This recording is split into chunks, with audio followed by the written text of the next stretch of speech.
You vanish from his radar. Every complaint you don't speak erases a coordinate. Every doubt you don't voice deletes a data point. Every plan you don't announce collapses his timeline. You feel that tightness in your throat right now? That's not anxiety. That's your spirit confirming what I just said. Because deep down, beneath all the noise, you already KNEW, your own words were betraying you.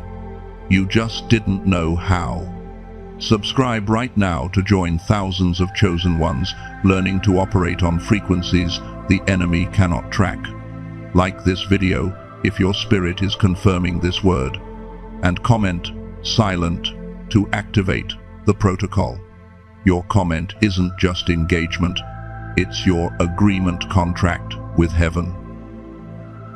This is your last transmission on the enemy's frequency.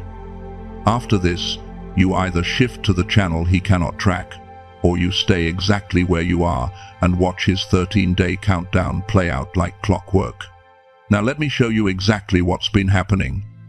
Because, chosen one, your mouth isn't just a mouth anymore. It's a GPS beacon. And every word you speak sends out coordinates that something has been tracking across dimensions.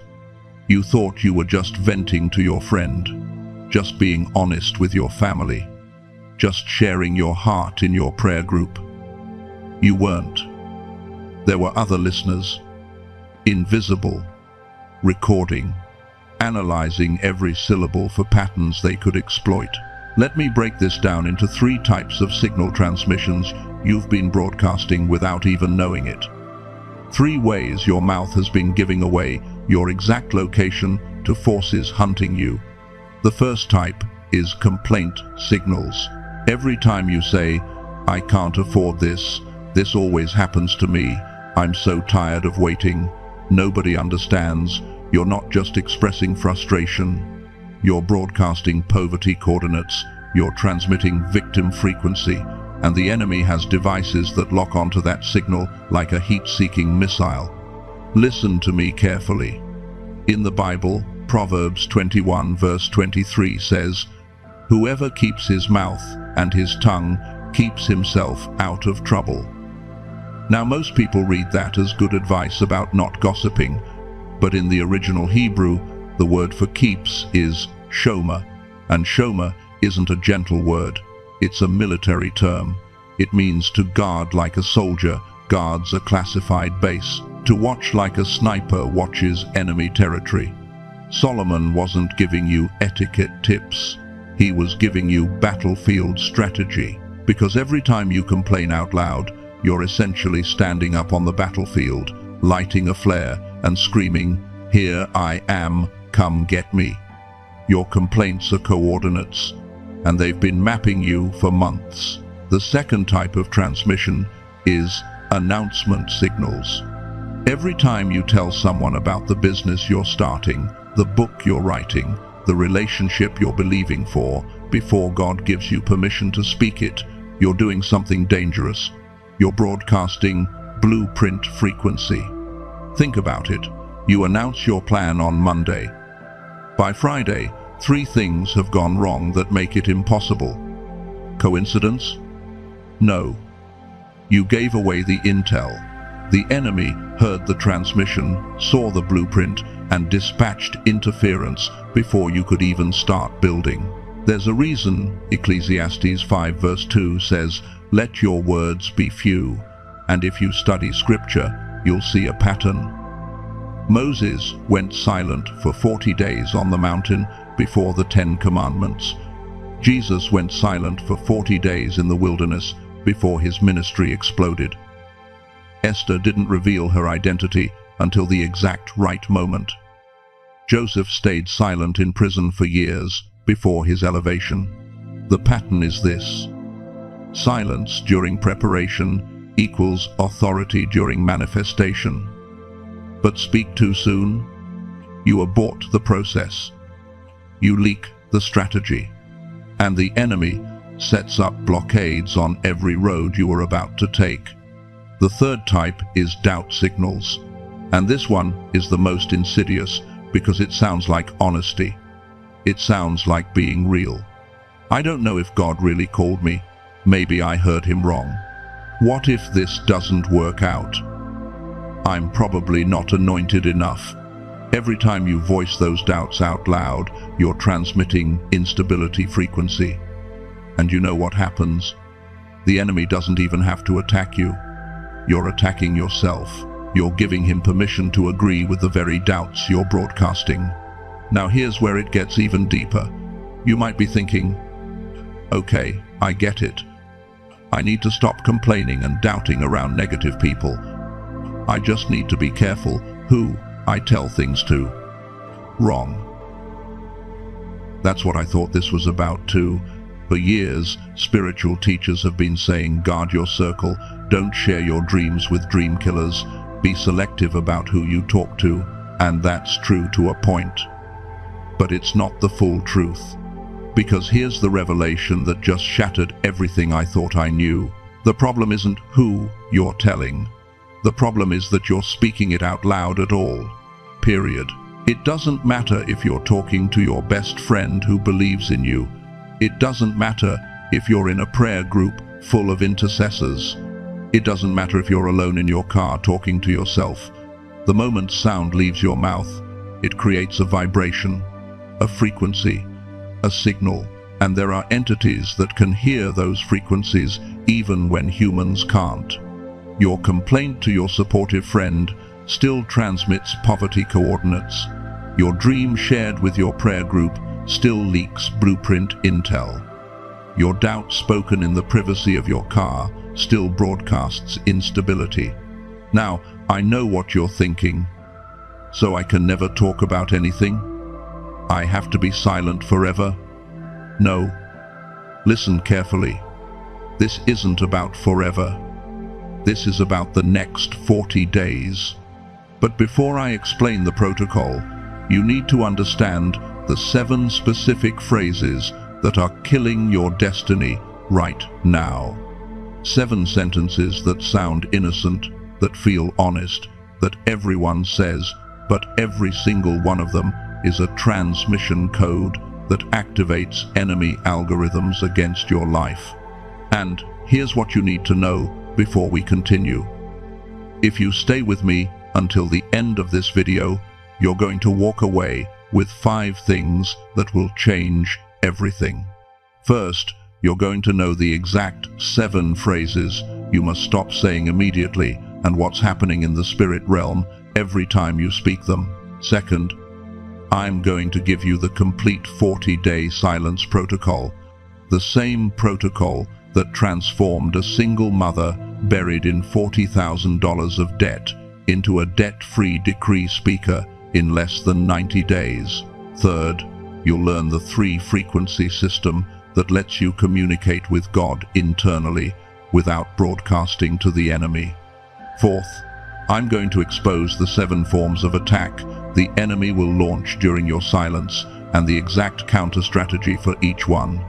And fifth, at the end, you're going to receive an activation prayer that seals this protocol into your spirit and commissions you as an invisible warrior operating on frequencies hell cannot track. But if you leave now, you'll walk away knowing something is wrong with your words but not knowing how to fix it. And that's more dangerous than not knowing at all. So stay with me. This gets deeper. The first toxic phrase is this: I can't afford this. Sounds harmless, right? Sounds like you're just stating facts about your bank account. But every time you say those 4 words, here's what's happening in the unseen realm. You're not describing your current reality. You're decreeing your permanent reality. Because in the kingdom, your words don't just report what is, they create what will be. And when you say, I can't afford this, you just activated a poverty algorithm that will ensure you can't afford it, even when money shows up. I've watched this happen 100 times. Someone gets an unexpected check, a gift, a bonus, and within 48 hours, the exact amount disappears into an emergency they didn't see coming. Why? Because they're still broadcasting, I can't afford this frequency, and that frequency attracts lack like a magnet attracts metal. Here's what happens in your body when you say it. Notice next time, your shoulders drop, your chest caves slightly, your throat constricts. That's not just body language, that's your spirit agreeing with a lie and your physical body manifesting the evidence. The second toxic phrase is, "This always happens to me." Now, this one feels justified because you've got evidence, right? You've got a track record, pattern of relationships that failed, jobs that didn't work out, opportunities that slipped through your fingers. But here's what you're actually doing when you say "this always happens to me." You're not acknowledging a pattern. You're reinforcing a pattern. You're taking isolated incidents and weaving them into a narrative. And that narrative becomes a prophecy that you fulfill over and over again. Think about it like this. Imagine you're in a courtroom and the prosecutor is trying to prove you're guilty of repeated failure. What's his best evidence? Your own testimony. Every time you said "this always happens to me," you just handed him another exhibit. Exhibit A. The defendant herself admits she's a repeat failure. Case closed. But here's the wild part. The courtroom isn't in the future. It's happening right now. There's an accuser building a legal case against your destiny, and you keep taking the stand as a witness against yourself. The third toxic phrase, and this one is deadly: "What if it doesn't work out?" Now this sounds like wisdom, sounds like you're just being realistic, preparing for all possibilities, not getting your hopes up so you won't be disappointed. But what you're actually doing is praying in reverse. You're using the same mechanism of faith, imagination, plus emotion, plus words, but you're aiming it at disaster instead of breakthrough. You're running a mental simulation of failure so many times that your spirit starts preparing for failure instead of breakthrough. And here's the mechanism. When you say "what if it doesn't work out?" your brain immediately starts generating images of how it could fall apart. You see yourself disappointed, embarrassed, broke, alone. And every time you visualize that, you're laying down neural pathways that make that outcome feel familiar. And your subconscious always moves toward what feels familiar. But it's worse than that. Because when you speak those words, when you give them sound and vibration, you're not just programming yourself. You're broadcasting a call signal to every demonic force assigned to make sure it doesn't work out. You're literally inviting interference. Now these are just 3 out of 7. And I'm telling you right now, phrases 4 through 7 are even more deadly because they're the ones you say to yourself when no one else is listening. They're the ones you whisper in your mind at 3 a.m. when you can't sleep. They're the phrases that feel like truth because you've been saying them for so long. And phrase number 4, the one I'm about to reveal in the next part, is the single most dangerous sentence a chosen one can speak because it doesn't just attack, it invites it, it justifies it, it makes the enemy's job legal. Toxic phrase number 4. I'm not good enough. And before you say you don't say this, listen to the variations. I'm not smart enough, not anointed enough, not qualified enough, not healed enough, not ready enough. You've said at least one of those in the past week. Here's the raw truth you won't admit out loud. When you say I'm not good enough, what you're really saying is, God made a mistake choosing me. You're questioning his judgment. You're saying the creator of the universe got it wrong when he called you. And here's the mechanism. Every time you speak those words, you create a legal opening for the enemy to agree with you. Because in the spiritual realm, there are laws. And one of those laws is this: whatever you decree about yourself, creation has to honor. When you decree I'm not good enough, you just gave the enemy a signed permission slip to treat you like you're not good enough. Watch what happens in your body. Your head drops, your eyes look down, your voice gets quieter. That's not humility. That's shame manifesting physically. And shame is a frequency that attracts humiliation like blood attracts sharks. Toxic phrase number 5. Maybe I heard God wrong. Now this one feels spiritual, feels like you're being humble, testing everything, not being presumptuous. But here's what you're actually doing. You're invalidating every God encounter you've ever had. Every time he spoke to you in prayer, in worship, in that still small voice at 3 a.m., you're saying, maybe that wasn't really him. And when you voice that doubt, when you give it sound, you're not just questioning yourself, you're calling God a liar. Because if he spoke and you say he didn't, one of you is wrong, and you just voted that it's him.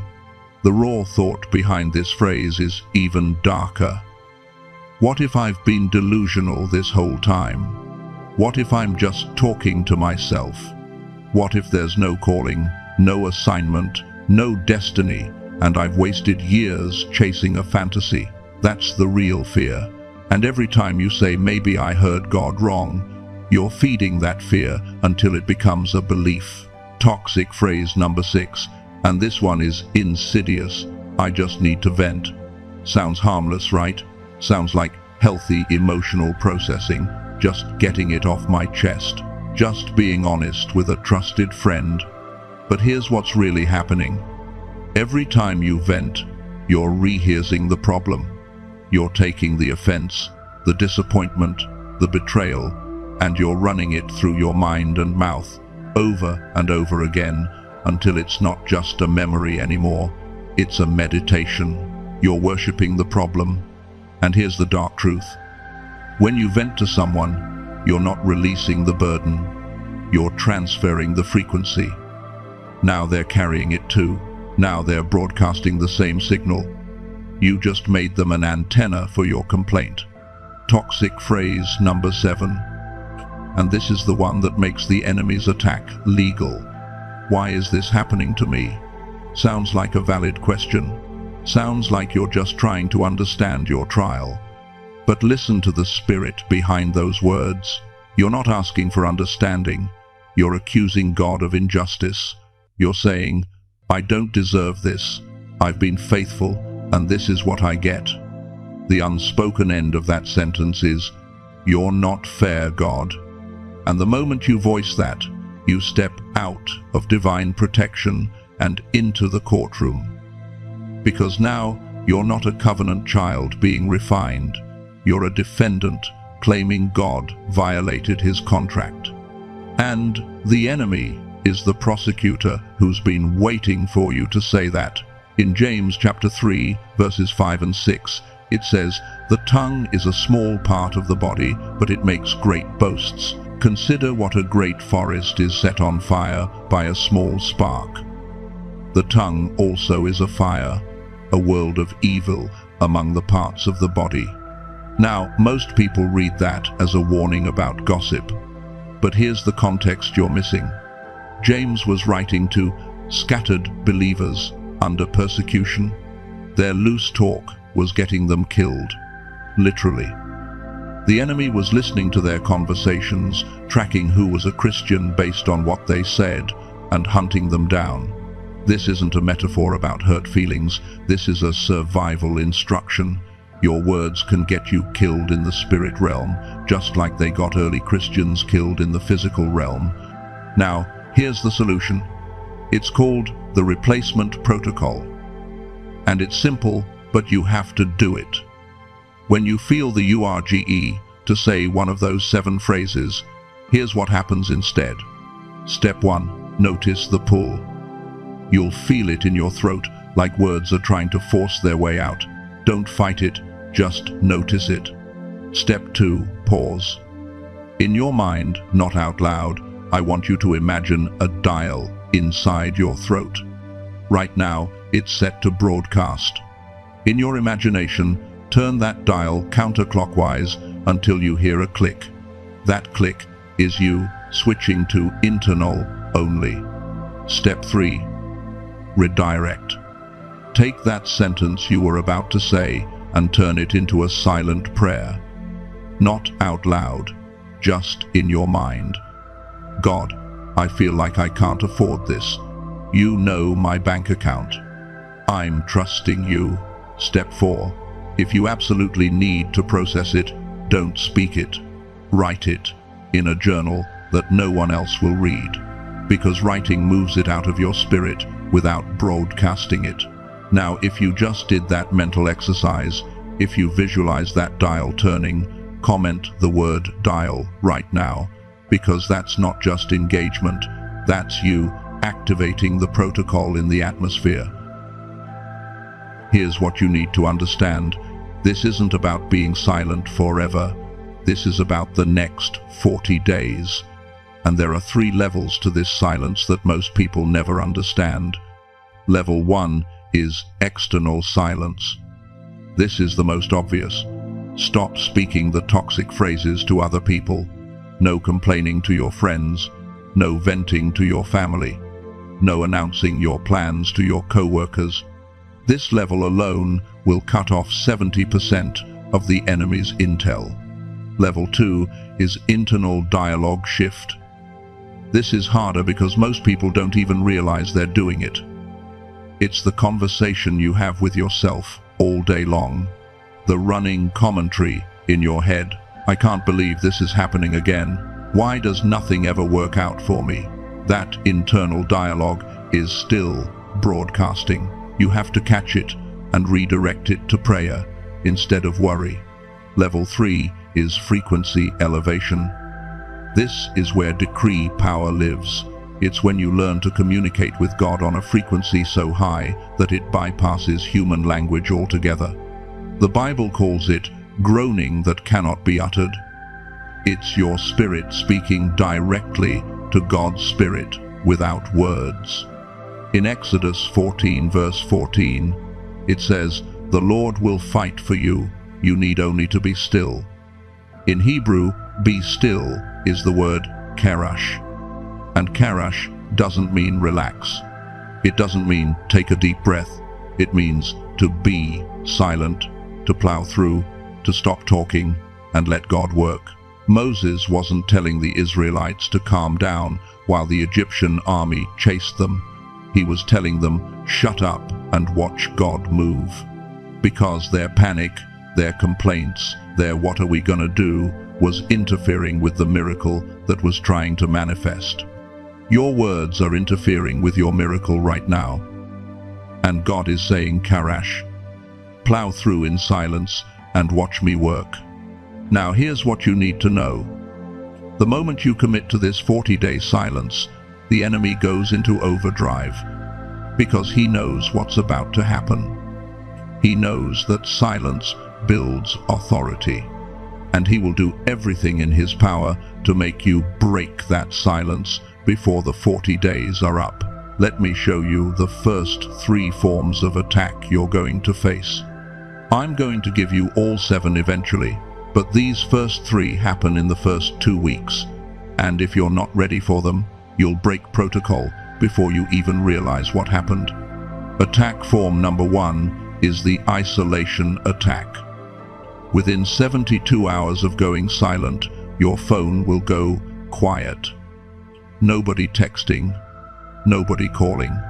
The people who used to reach out daily will suddenly go radio silent, and it's not a coincidence. The enemy just pulled their strings to make you feel abandoned so that you'll break your silence out of loneliness. You'll reach out. You'll post something on social media. You'll call someone just to feel connected. And the moment you do, you just leaked coordinates again. The counter strategy is this. Recognize the silence as confirmation. If the enemy is trying this hard to make you talk, it means your silence is working. This isolation is temporary, and it's a test. Attack form number 2 is urgency manipulation.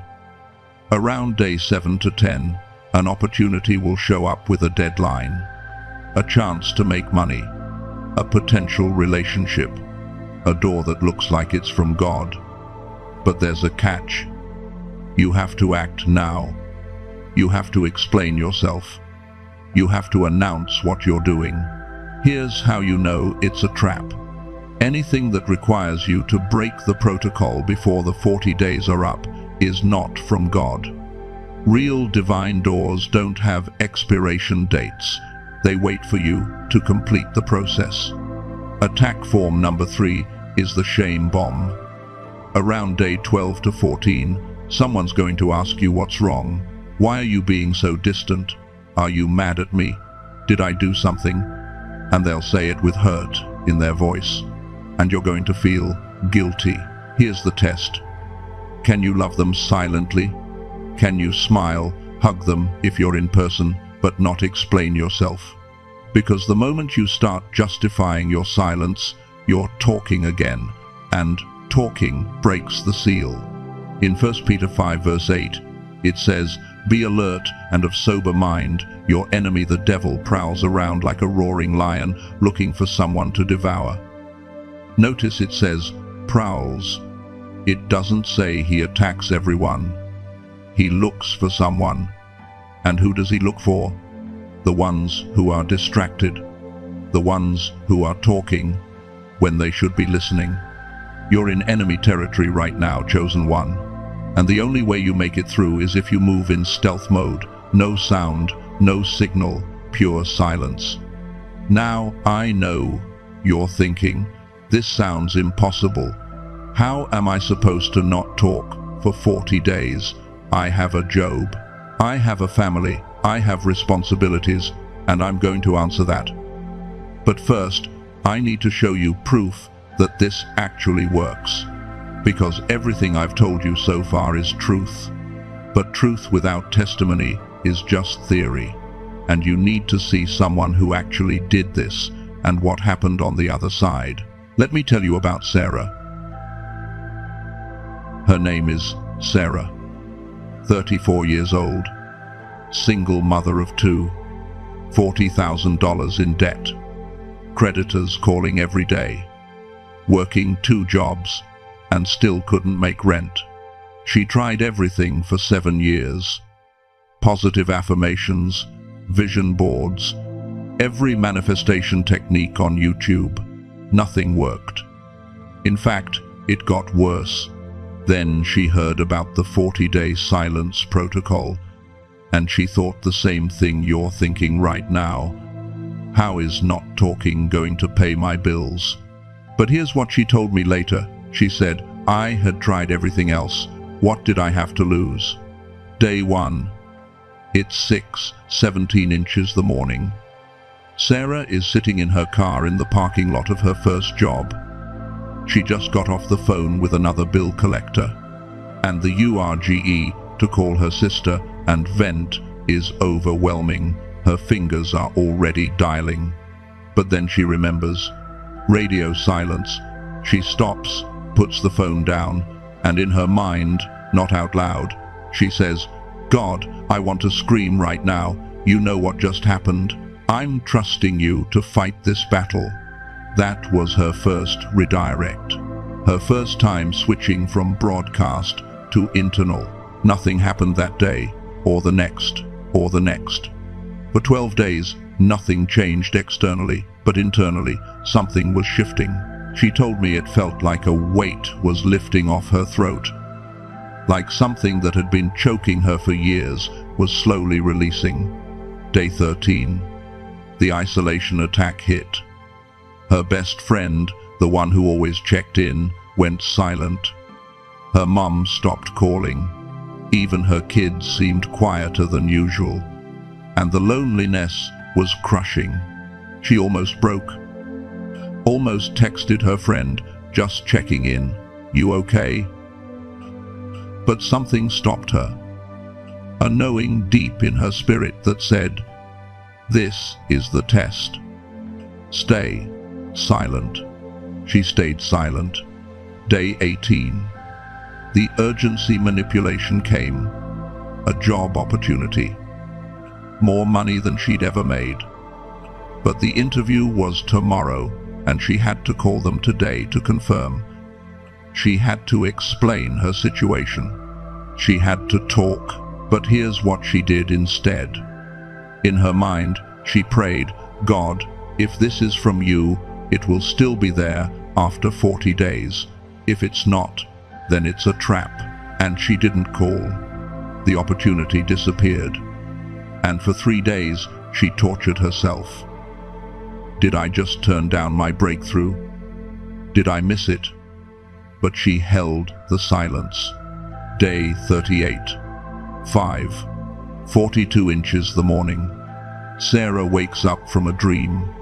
In the dream, she saw a check with her name on it, and she heard a voice say, "It's already written. You just haven't seen it yet." She gets out of bed, checks her email, out of habit, and there's a message from a company she applied to 6 months ago, a company she had completely forgotten about. They want to hire her.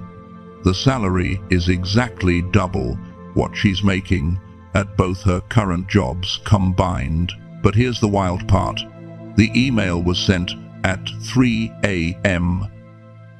Right when she was having the dream. She starts immediately. And within 2 weeks, the income is flowing. But she doesn't break the silence yet, because she's on day 38. She has 2 days left. Day 41, 6 a.m. Sarah is back in her car. Same parking lot where this started 40 days ago, but everything feels different.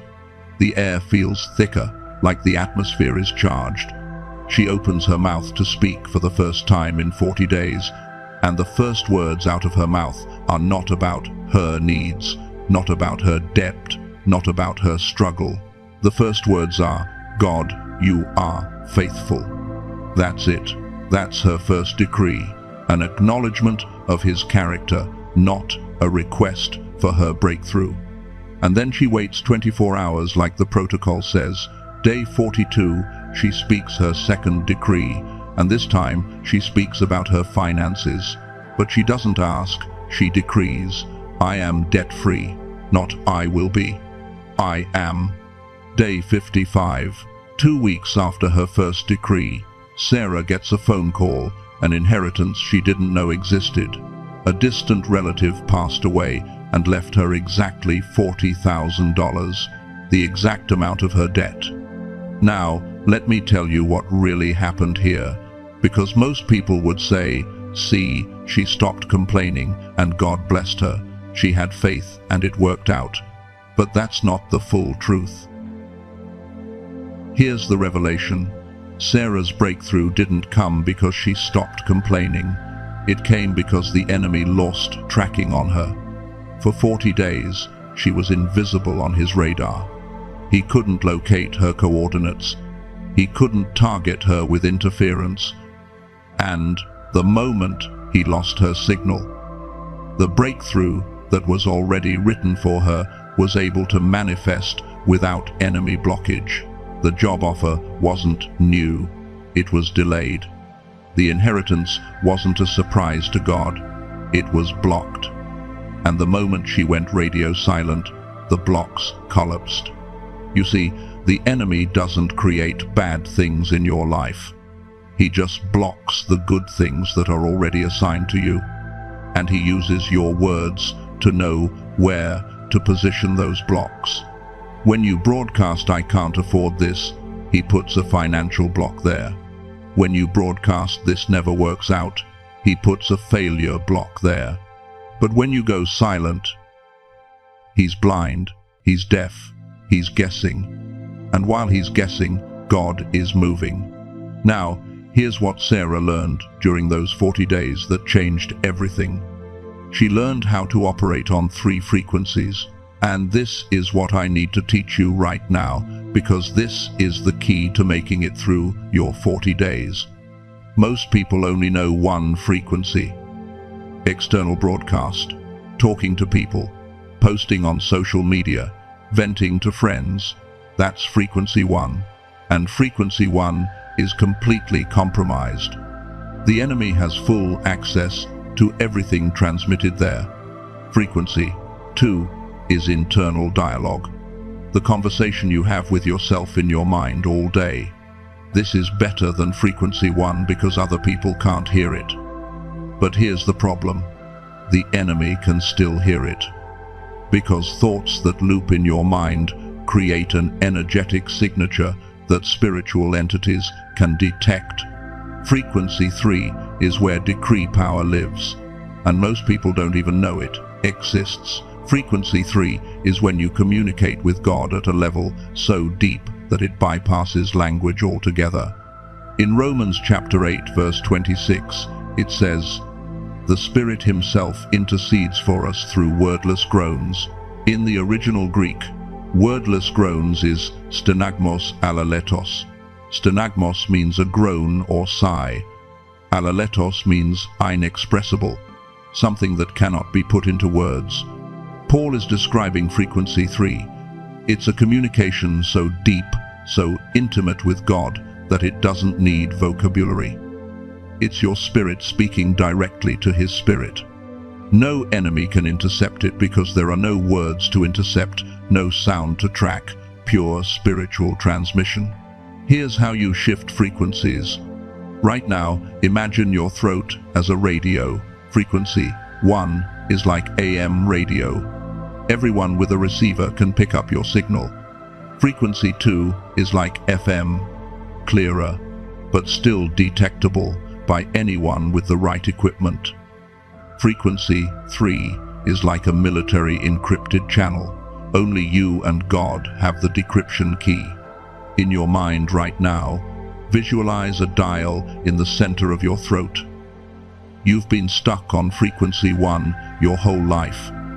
The dial is turned all the way to the left, broadcast mode. Now, in your imagination, slowly turn that dial to the right. As you turn it, feel the vibration in your throat decreasing. Keep turning until you reach frequency 3. You'll know you're there when you can feel the communication, but there's no sound.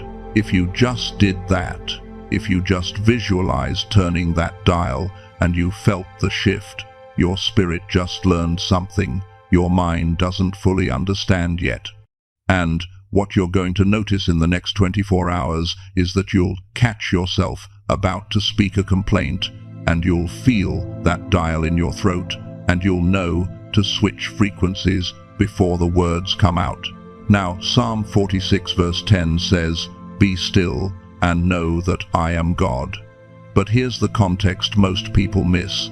This psalm was written during war. The city was surrounded, enemies at the gate.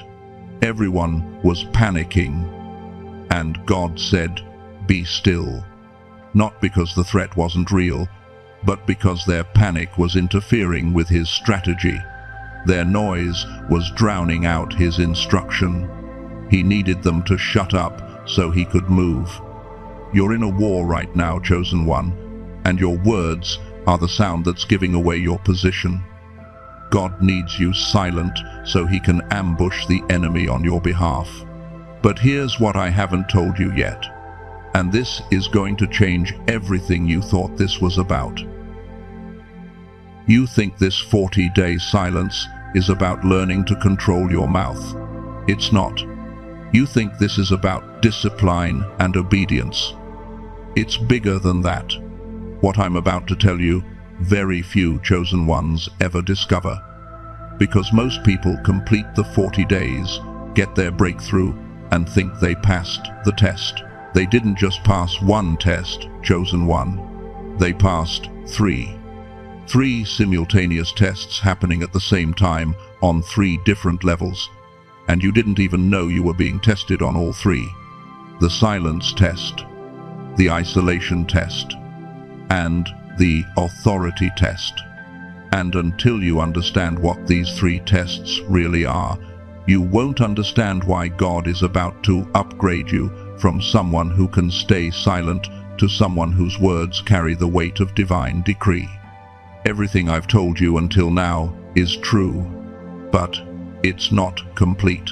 And what's coming in the next part is the revelation that separates those who just survive the 40 days from those who emerge as decree speakers.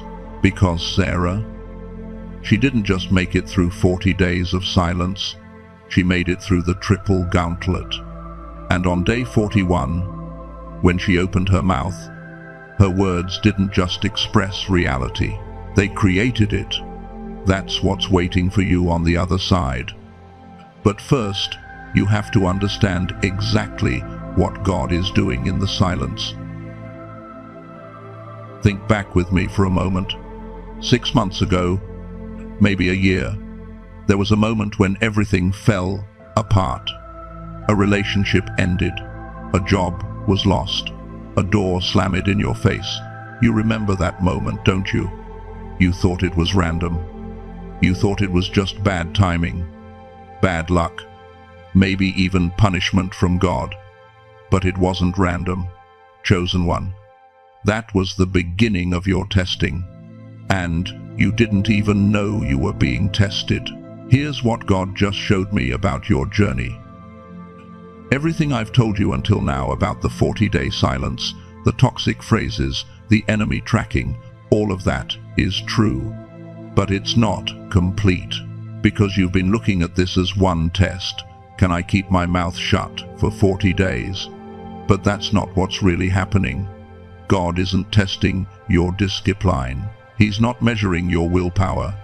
He's testing whether you can handle 3 promotions at the same time. Let me show you what I mean. In Luke chapter 4, Jesus goes into the wilderness for 40 days, and the enemy tests him 3 times. First, turn stones to bread. That's the body test. Second, bow down and receive all kingdoms. That's the soul test. Third, throw yourself down and let angels catch you. That's the spirit test.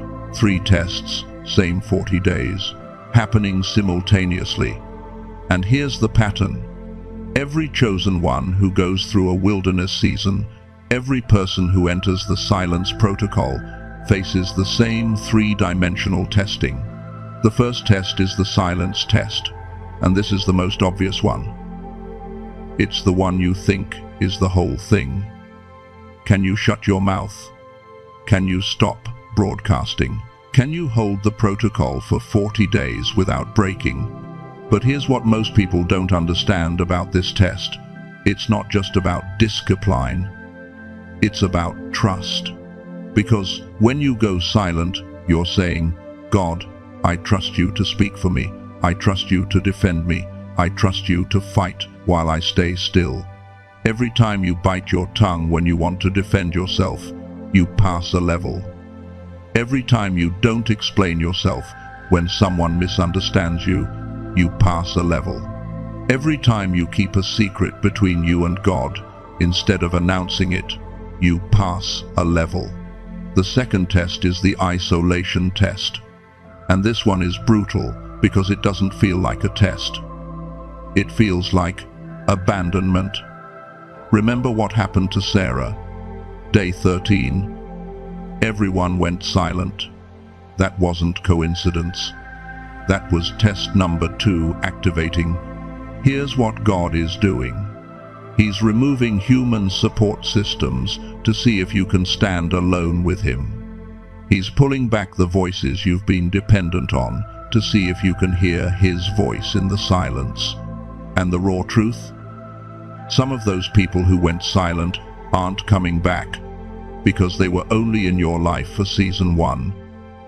And you're being promoted to season 2. And season 2 requires a different circle. The isolation test isn't about survival. It's about discovering that God plus you is enough. That you don't need the validation. You don't need the audience. You don't need people to understand. You can stand alone and be complete. But here's the test most people fail. The third test, the authority test. And this is the one that separates those who complete 40 days and go back to normal from those who emerge as decree speakers. The authority test is this. Can you handle promotion without pride? Can you receive power without corrupting it? Can you be elevated without forgetting where you came from? Because here's what's waiting on day 41. When you open your mouth after 40 days of proven silence, your words don't function the same way anymore. They're not just words. They're decrees. They carry weight. They shift atmospheres. They create realities. But that kind of power in the wrong hands destroys people. That's why God tests you first.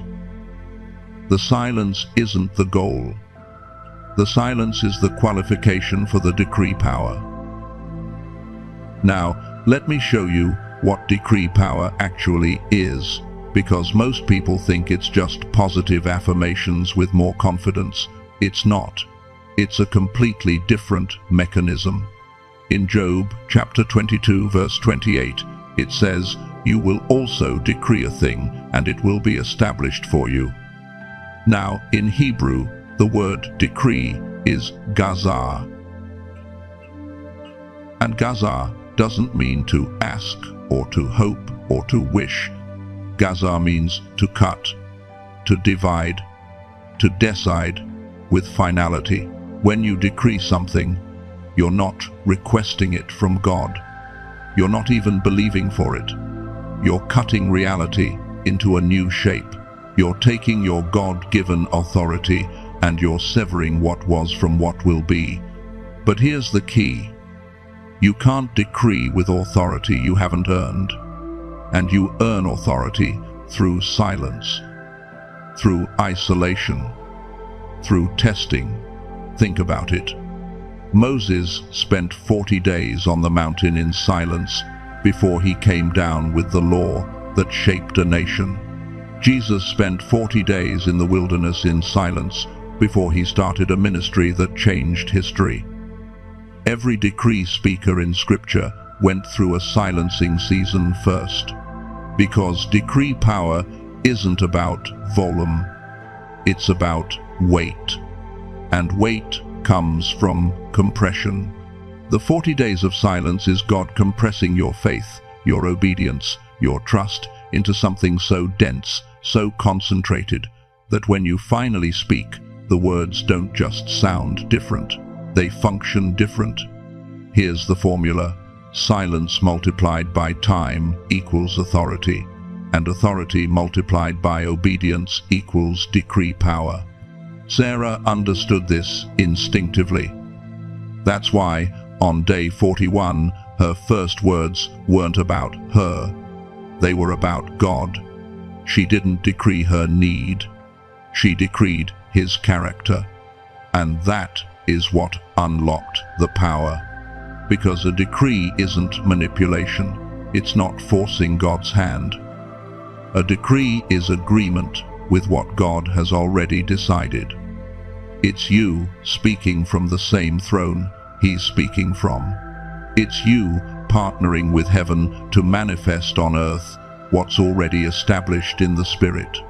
But you can't speak from the throne until you've been qualified for the throne. And the qualification is silence under pressure, trust during isolation, humility when you could have defended yourself. The three tests aren't separate, they're happening at the same time. While you're passing the silence test by not complaining, you're also passing the isolation test by not reaching out. And you're also passing the authority test by not using the little power you have to manipulate your situation. Every day you hold the silence, you're advancing in all three tests simultaneously. And when you hit day 40, when you've completed the protocol, you don't just pass one exam, you pass 3. And you don't just graduate to the next level, you graduate to a whole different dimension of operation. Now, I know what you're thinking. This sounds impossible. How do I pass 3 tests I didn't even know I was taking? How do I know if I'm doing it right? And that's where Marcus comes in. Because I need to show you what it looks like when someone passes all 3 tests. What it sounds like when decree power activates. And what happens in the 72 hours after someone speaks their first real decree, Marcus completed his 40 days. Day 41, 6:47 inches the morning. He's standing on his balcony overlooking the city, and he speaks 7 words. Just 7. But those 7 words created a ripple in the spirit realm that manifested in the physical realm within 72 hours. Let me tell you what he said, but more importantly, let me show you how he knew he was ready to say it. Because there's a difference between speaking positive words and speaking a decree. And if you get this wrong, you'll think the protocol didn't work, when really, you just tried to decree before you earned the authority. Marcus is 41 years old, worked the same job for 17 years, same salary, same cubicle, applied for promotions 8 times, rejected every single time, not because he wasn't qualified. The manager just kept saying, "Not the right fit." For 17 years, Marcus complained to his wife, to his co-workers, to anyone who would listen, "Why am I stuck? Why does everyone else move up except me? I'm not good enough." The same toxic phrases we talked about earlier, he broadcasted them daily. Then he heard about the protocol, and, like Sarah, he thought it sounded insane, but he was desperate. So, he committed 40 days, complete radio silence about his job, his frustration, his career. Day 41, March 17th, 6:47 inches the morning. Marcus is standing on his balcony. The sun is just starting to rise. And for the first time in 40 days, he opens his mouth to speak, not to complain. 7 words, that's it.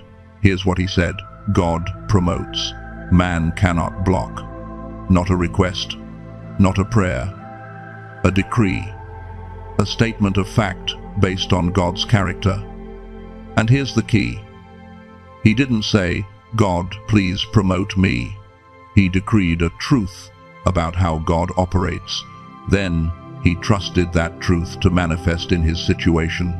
72 hours later, Marcus gets called into his manager's office, the same manager who rejected him 8 times.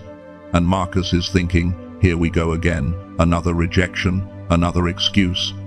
But when he sits down, the manager says something shocking. "Corporate just restructured. Your position is being eliminated, but there's a new role, director level, triple your current salary. And they specifically requested you." Marcus didn't apply. He didn't campaign. He didn't even know the position existed. But the moment he decreed, "God promotes, man cannot block," something shifted in the unseen realm that manifested in boardrooms he'd never stepped foot in. Now, here's the revelation. Most people would say, "See, he spoke positive words and got a positive result. That's the law of attraction." No, that's not what happened. Marcus's breakthrough didn't happen because he spoke better words. It happened because for 40 days he stopped speaking the words that were blocking it. The promotion was already assigned to him. It was written in his destiny years ago. But his daily complaints were creating interference that prevented the manifestation. Think of it like radio signals. If you're trying to receive a specific frequency, but you're broadcasting noise on the same channel, you jam your own signal. You block your own reception. Marcus wasn't creating a new reality with his decree. He was clearing the interference, so the reality that already existed could break through. In Mark chapter 11, verse 23, Jesus said, "Truly I tell you, if anyone says to this mountain, 'Go throw yourself into the sea,' and does not doubt in their heart, but believes that what they say will happen, it will be done for them." Now notice, Jesus said this right after he cursed the fig tree. He didn't pray for it to wither. He decreed it. Then he taught the disciples the principle. But here's the context. Jesus had authority to decree because he had spent 30 years in obscurity first. Silence before authority. Hiddenness before power. That's the pattern. You can't skip the silence season and expect decree power. The 40 days isn't a shortcut. It's the requirement. Now let me give you the 7 rules that will carry you through. These are non-negotiable. Follow all 7 and you'll complete this. Break even 1 and you'll have to restart. And rule number 7 is the one 80% of people break on day 3 without even realizing it. The first rule is no verbal complaints external. This means you don't complain about anything to anyone for 40 days. Not about your job, not about your family, not about traffic, not about the weather, nothing. Now, I already hear the question, what if something legitimate goes wrong? What if I need to address a problem? Here's the answer.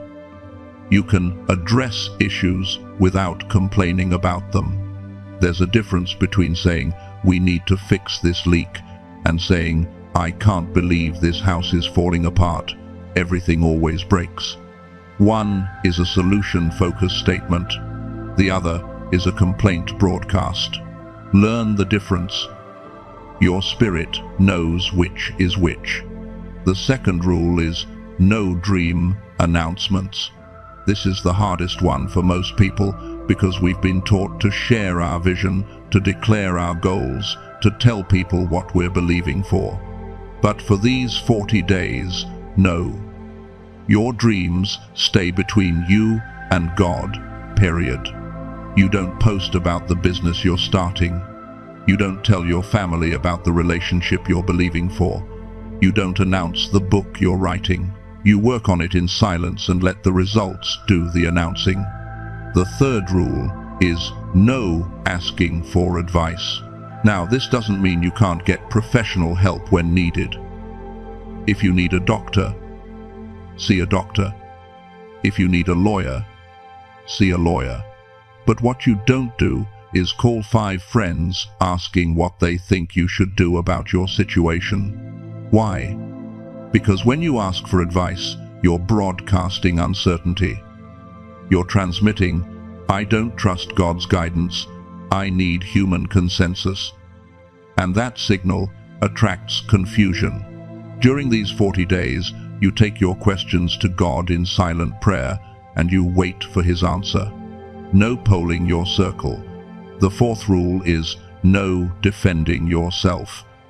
This is where the isolation test and the silence test overlap. Because during these 40 days, you will be misunderstood. You will be misjudged. And every fiber of your being will want to explain yourself, to set the record straight, to make sure they understand. Don't let God defend you. Let your silence speak louder than your words ever could. And watch how the people who misunderstood you either get it eventually or remove themselves from your life. Either way, you win. The fifth rule is no sharing test details. You're going through this 40-day protocol. You're being attacked, you're being tested, and you'll want to share the journey. You'll want to post about it. You'll want to tell someone, pray for me, I'm in the fight of my life. Resist that urge, because the moment you share the test, you give the enemy intel on which strategies are working. You show him your weak spots. You broadcast where you're vulnerable. Keep the test classified. God knows. You know. That's enough. Now, in Proverbs chapter 17, verse 28, it says, even fools are thought wise if they keep silent, and discerning if they hold their tongues. And if you study Proverbs, you'll see this theme repeated. Proverbs 10:19.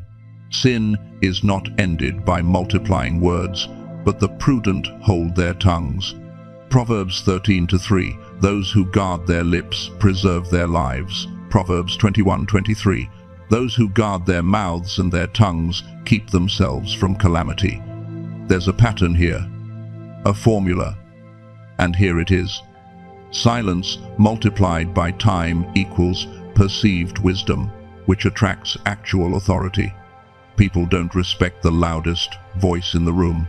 They respect the one who speaks last. And when you've been silent for 40 days, when you finally open your mouth, people lean in, because they know whatever you're about to say has weight. Now, if you're committing to these 5 rules, if you're saying yes in your spirit right now, comment the word committed, because that comment isn't just engagement, it's a covenant marker. It's you telling heaven, I'm in, I'm doing this, and heaven is witnessing your commitment. Now, rules 6 and 7, I'm going to give you these, but I need you to understand that these are the ones most people violate without even knowing it. These are the subtle ones, the ones that feel innocent, but they break the entire seal. Rule number 6 is no breaking character. What does that mean? It means even if someone provokes you, even if they push you, even if they try to bait you into a reaction, you stay calm. You stay silent. You don't take the bait, because the enemy will use people you love to test whether you'll break protocol. They'll say something that hurts, something that's unfair, and your old self would have clapped back immediately. But your new self, the one being forged in this 40 days, doesn't react. You absorb the hit and stay silent. Rule number 7 is no early celebration. This is the killer, because around day 25 to 30, you're going to start seeing small wins, little signs that things are shifting, and you're going to want to share it. You're going to want to say, it's working, look what God is doing. Don't, not yet, because early celebration is a trap. It's the enemy's way of getting you to open your mouth before the full manifestation. And when you announce it too early, you give him one more chance to interfere. Wait until day 41. Wait until the protocol is complete. Then celebrate. Then testify. But not 1 second before. Now, I know you're thinking, okay, I have the rules, but what am I going to face week by week? What does the actual timeline look like? When do the attacks intensify? When are the hardest days? And that's what I need to show you next. Because having rules without a roadmap is like having a map without knowing where the landmines are buried. You need to know exactly what week 2 feels like, what week 5 does to your mind, and why week 6 is when most people either finish strong or fall apart 3 days before the finish line. But before I give you that timeline, I need to warn you about something. I need to tell you about Jessica, because Jessica made it to day 37, 3 days from completion, and she made one phone call, just one, and what happened next took her 2 years to recover from. Jessica is 29, single. Working in marketing, she'd been believing for a career breakthrough for 3 years, nothing. Then she committed to the 40 days, and for 37 days she held it perfectly. Not one complaint, not one announcement, not one broken rule. Day 37, Tuesday afternoon, 3:42 p.m. She's sitting in her car after a brutal meeting, and her best friend texts, "Hey, you okay? You've been so quiet lately. Are you mad at me?" And Jessica's heart breaks, because she's not mad. She just can't explain without breaking protocol. But the guilt is crushing. So she thinks it's just one call, just to reassure her, just to explain that she's fine, she's just going through something, she'll tell her about it later. She calls, and within 30 seconds, she's venting about the meeting, about her boss, about how nothing ever changes. And the moment those words leave her mouth, she feels it. Something in the atmosphere shifts, like a door that was opening just slammed shut. That night, she gets an email. The promotion she'd been quietly believing for, given to someone else. The project she was working on, cancelled. And for the next 2 years, every door she touched closed. Now here's what you need to understand. Jessica's failure wasn't because she talked. It was because she talked at day 37, 3 days before completion. The enemy doesn't waste energy attacking someone on day 3 when they're motivated. He waits until day 37 when they're exhausted and their guard is down. In Judges chapter 16, verse 20, Samson wakes up after Delilah cuts his hair and thinks, "I'll go out as before and shake myself free." But he did not know that the Lord had left him. Samson didn't lose his power in one dramatic moment. He lost it gradually through compromise, and when the final break came, he didn't even feel it until it was too late. That's the danger of breaking protocol near the end. You won't feel the loss immediately. The consequences come later, and by then, you have to start over. So let me give you the week-by-week roadmap so you know exactly what each phase feels like and when you're most vulnerable. Week 1 is the honeymoon. You're excited, you're motivated, you just learned about the protocol, and you're all in. This week is easy. The enemy isn't attacking yet because he thinks you'll quit on your own. Enjoy this week, but don't trust it. It's not the real test. Week 2 is the rebellion. This is when it gets hard. Around day 9 to 14, you're going to want to quit. Not because something bad happened, just because you're tired of biting your tongue. Tired of not explaining yourself. Tired of being silent. This is where 40% of people drop out. If you make it past day 14, you've survived the first major filter. Week 3 is the numbness. Days 15 to 21, you'll feel nothing. Not excited, not angry, just flat. This is actually a good sign. It means your emotions are stabilizing. It means you're adapting to operating on a different frequency. But it feels like nothing's working. That's the test. Can you keep going when you feel nothing? Week 4 is when you start seeing hints, small wins, little confirmations. Someone pays you a compliment, an unexpected check arrives, a door cracks open, and you'll think, it's working. This is your breakthrough. Not yet. These are just previews. The real breakthrough comes after day 40. Don't mistake the trailer for the movie. Week 5 is the trap, and this is where most people fail, because week 5 is when it gets easy again. You're in a rhythm. You've made it past the hard parts. You feel confident. And that confidence makes you careless. You think, I've got this. I can relax a little. And that's when you slip. That's when you break character without even noticing.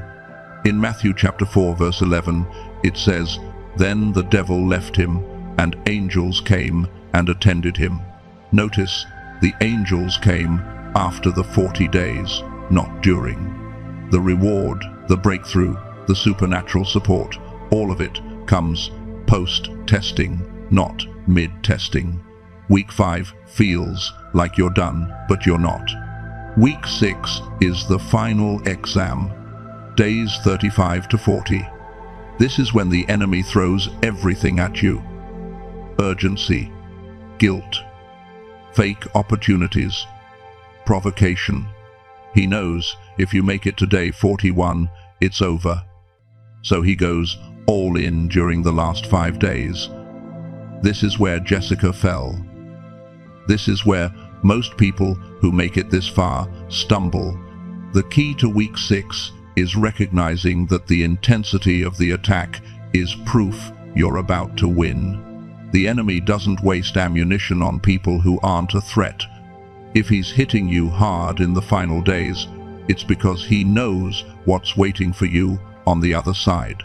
Now, if you're committing to complete all 6 weeks, if you're saying, I'm going to finish this no matter what week 5 feels like, comment your start date. Just the date you're beginning. Because when you write it publicly, you're creating accountability. And accountability is a weapon against the enemy's isolation tactics. But before we get to the final week strategy, I need to address something that nobody talks about. A fear that's hiding underneath all the other fears. And if we don't deal with it now, it'll sabotage you, even if you complete the 40 days. Here's the question you haven't asked out loud. What if I'm not actually afraid of failure? What if I'm afraid of success? Think about it. If you go through this protocol and it works, if you complete the 40 days and breakthrough actually happens, what changes? Everything. Your life, your circle, your identity. Right now, you have an excuse. You can blame your situation on bad luck, bad timing, other people, the economy, whatever. But if you do this and it works, you lose that excuse. You lose the safety of being stuck. There are 5 fears that come with blessing that nobody admits. The first is fear of visibility. Right now, you're hidden. You're under the radar. Nobody's watching you that closely. But when breakthrough comes, people notice. And attention feels dangerous when you've been in hiding for years. The second is fear of responsibility. Success doesn't just bring reward. It brings weight. New levels mean new obligations. And part of you is thinking, what if I can't handle what I've been asking for? The third is fear of loss, not losing what you don't have, losing what you do have, your current identity, the person you've been for the last 5 years, 10 years, 20 years. That person is familiar. Even if that person is stuck, at least you know them. But who are you on the other side of breakthrough? That person is a stranger. In Exodus chapter 3, verse 11, when God calls Moses to deliver Israel, Moses says, "Who am I that I should go to Pharaoh?" He's not asking for information. He's expressing fear. God just offered him the biggest promotion of his life, and his first response is, "I'm not ready. I'm not qualified." And here's what's wild.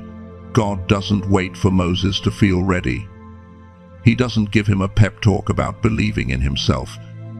He just says, "I will be with you." That's it.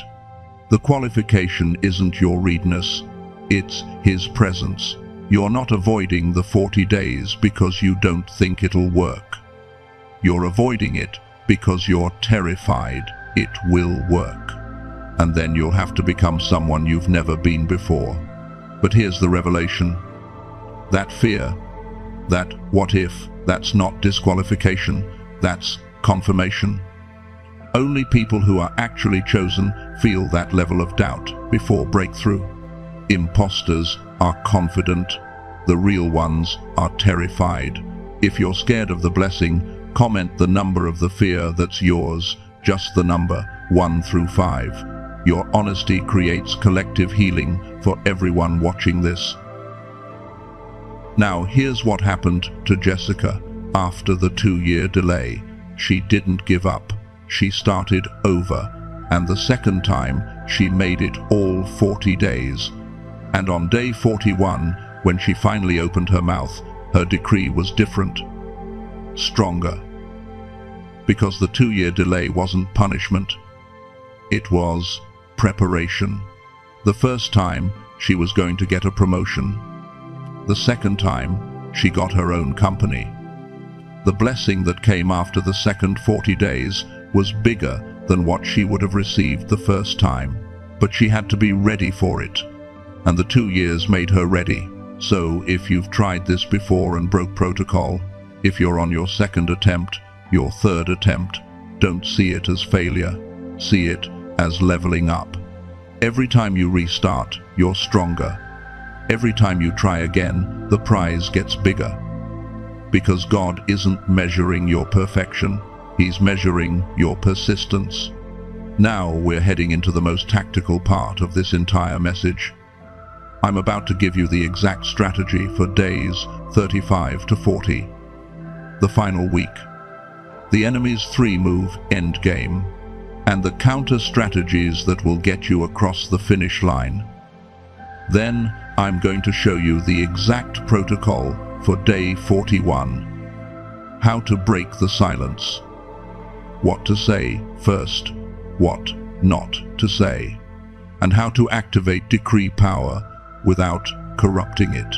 But before we go there, you need to understand something. The final 5 days aren't just harder, they're different. The enemy shifts tactics, and if you're not ready for it, you'll fall into traps you didn't even see coming.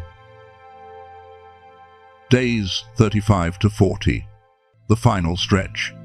This is when the enemy deploys his endgame. 3 moves. 3 specific attacks designed to break you right before the finish line. If you know them, you can counter them. If you don't, you'll fall on day 39 and have to start over. The first move is the fake emergency. Days 35 and 36, something will happen that feels urgent. A crisis with family, a sudden financial need, a situation that demands you speak up, explain yourself, take action right now or else. Here's the counter. Ask yourself one question: can this wait 2 days? If the answer is yes, then it's a test, not a real emergency. Real emergencies don't have a 48-hour window. Fake ones do. The enemy is banking on your panic response. Don't give it to him. In Nehemiah chapter 6, verses 2 and 3, the enemy sends a message to Nehemiah 4 times. Come meet with us. Let's talk this out. Sounds reasonable, right? But Nehemiah sees through it. He replies, I am carrying on a great project and cannot come down. Why should the work stop while I leave it and go down to you? Nehemiah was on day 38 of rebuilding the wall. 3 days from completion, and the enemy tried 4 times to distract him with fake urgency. Same pattern you're facing. The counter is the same. I'm busy with God's work. Ask me on day 41. The second move is the guilt bomb. Days 37 and 38, someone you love will make you feel like you're abandoning them by staying silent. They'll say things like, you've changed, you don't care about me anymore, I guess I'm not important to you, and it'll hurt. Here's the counter. Love them silently. In your mind, send them a blessing. Pray for them internally. But do not explain yourself. Because if you defend yourself, if you try to make them understand, you just broke protocol. God will handle their feelings. Your job is to finish. The third move is the early victory celebration. Days 39 and 40, you're going to feel so good. You made it. You're almost there. You'll see a small win and think, this is it. I need to share this. I need to testify. Don't. Not yet. You're on the 5-yard line. Don't spike the ball before you cross into the end zone. The enemy is waiting for you to celebrate early so he can strip the ball before you score. Stay silent until 6 a.m. on day 41. Then you can celebrate. Now let me show you what happens on day 41. Because there's a specific way to break the silence. Get this wrong and you'll waste the authority you earned. Get it right and you activate decree power. Step 1. Thanksgiving in silence. When you wake up on day 41, before you speak out loud, spend 10 minutes in silent gratitude. Thank God in your mind for carrying you through. This calibrates your heart before your mouth opens. Step 2. Authority acknowledgement. Your first words out loud should be a declaration that you completed the protocol. Say it clearly. I completed 40 days of radio silence. I passed the test. This isn't pride. This is recognition of what God did through you. Step 3. First decree about God's character. Do not start with your needs. Start with His nature. Say something like, God, you are faithful, or God, you are my provider. Decree a truth about Him first. This establishes the foundation. Step 4. Wait 24 hours. Do not decree about your situation yet. Give it a full day. Let the first decree settle in the atmosphere. This is crucial. Premature second decrees dilute the power. Step 5. Second, decree about your breakthrough. Now, 24 hours later, you can speak about your situation. But here's the key. Don't ask, don't beg, decree. Use present tense. I am debt-free. Doors are opening. My assignment is activated. Speak it as if it's already done. In Luke chapter 4 verse 14, it says, Jesus returned to Galilee in the power of the Spirit, not filled with the Spirit. In the power of the Spirit, same Holy Spirit He had when He went in. But 40 days later, He came out, operating at a different level. Filled became power. That's the upgrade waiting for you. Now, in your mind right now, I want you to visualize day 41. See yourself in the place you'll be, your room, your car.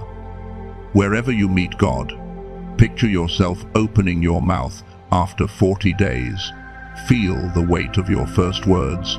That visualization just imprinted the protocol into your spirit. Your subconscious now knows the sequence.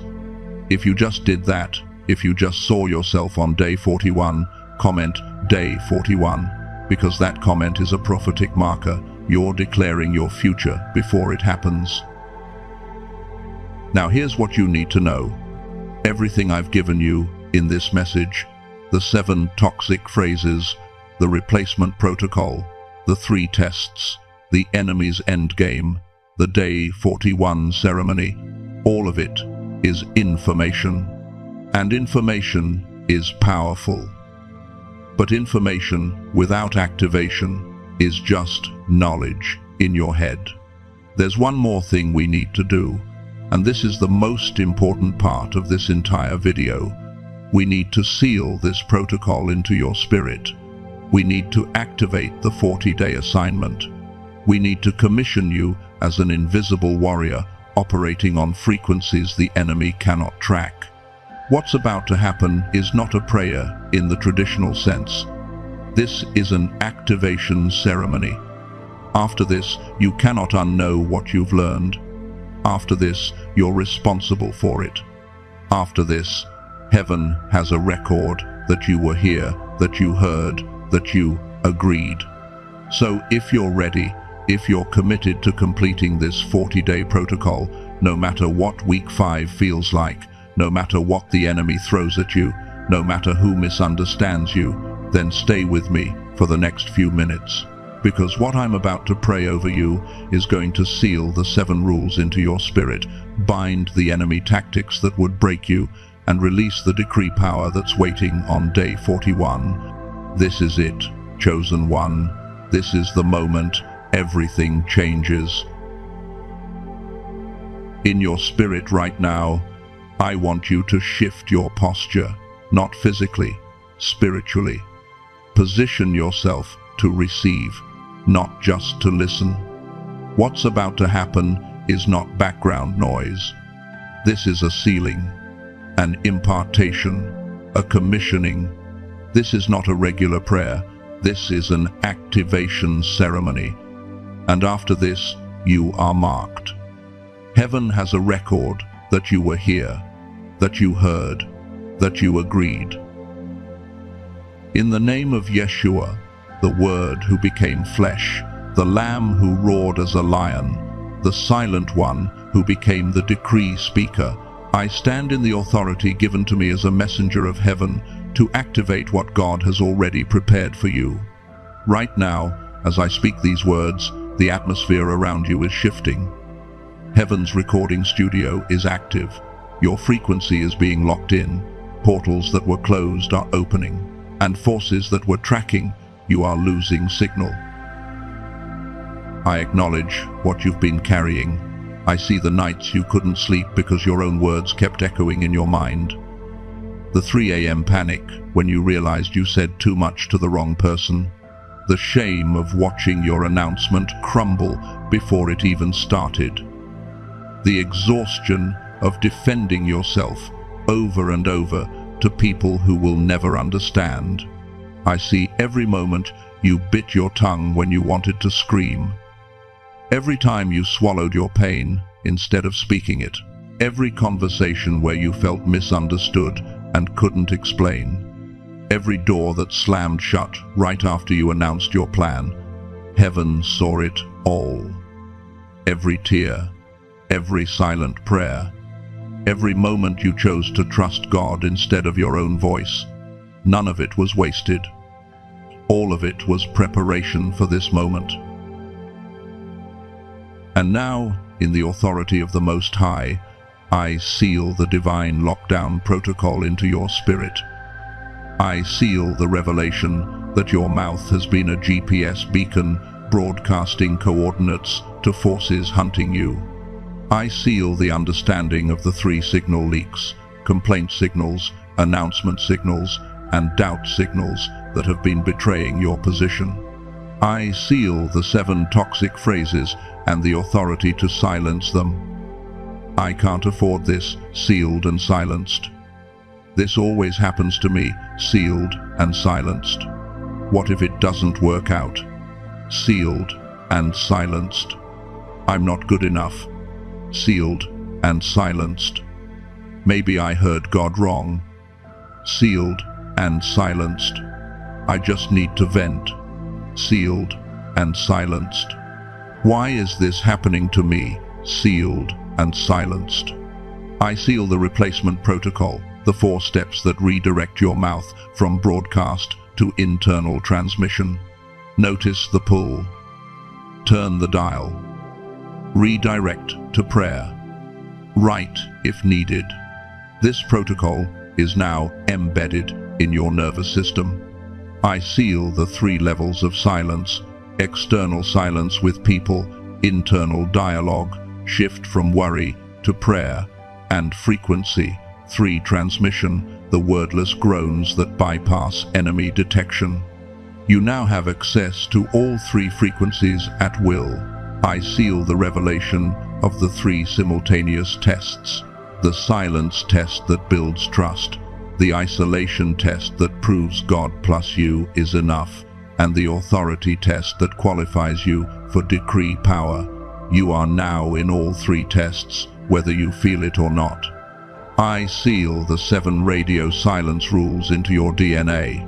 No verbal complaints, no dream announcements, no asking for advice, no defending yourself, no sharing test details, no breaking character, no early celebration. These are not suggestions. These are commands sealed by heaven. I seal the 6-week battlefield map into your awareness. Week 1, honeymoon. Week 2, rebellion.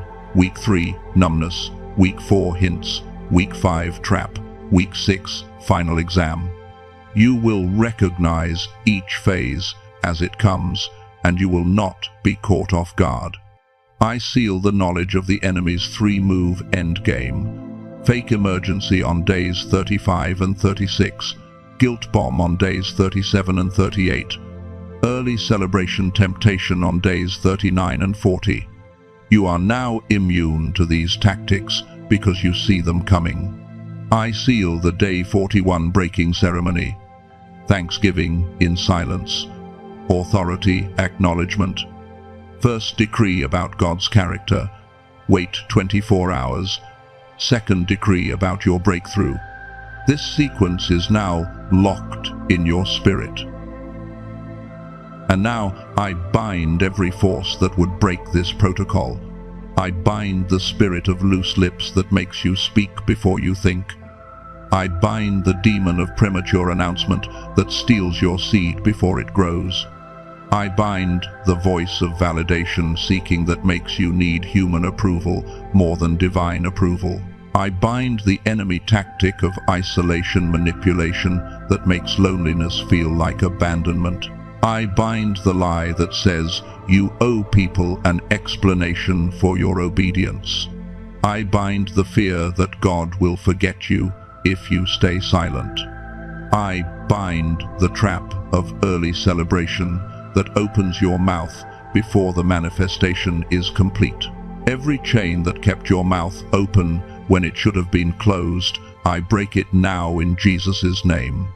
Every agreement you made with complaint, with doubt, with premature revelation, I cancel it now by the blood of the Lamb. And now I declare over you what will happen in the next 40 days. I don't ask, I don't hope, I don't wish, I decree. Within the next 40 days, you will complete the radio silence protocol. Not might, not maybe, will. The grace to finish is released over you right now. Within 72 hours of your completion, you will speak your first decree, and it will carry supernatural weight. Your words on day 41 will not sound like your old voice. They will carry authority you've never experienced. Within 90 days of breaking silence, you will see the manifestation of what you've been believing for. The breakthrough that was blocked is now unblocked because you went dark on enemy radar. I declare right now that your enemies have lost tracking capability. The signal they were monitoring just went silent. They are searching for you and they cannot find you. I declare you are entering stealth mode tonight. From this moment forward, you are invisible to forces that were targeting you. You move in the shadow of the Almighty, where no weapon formed against you can locate you. I declare that when you open your mouth on day 41, your words will not just be heard, they will be OBI'd by creation.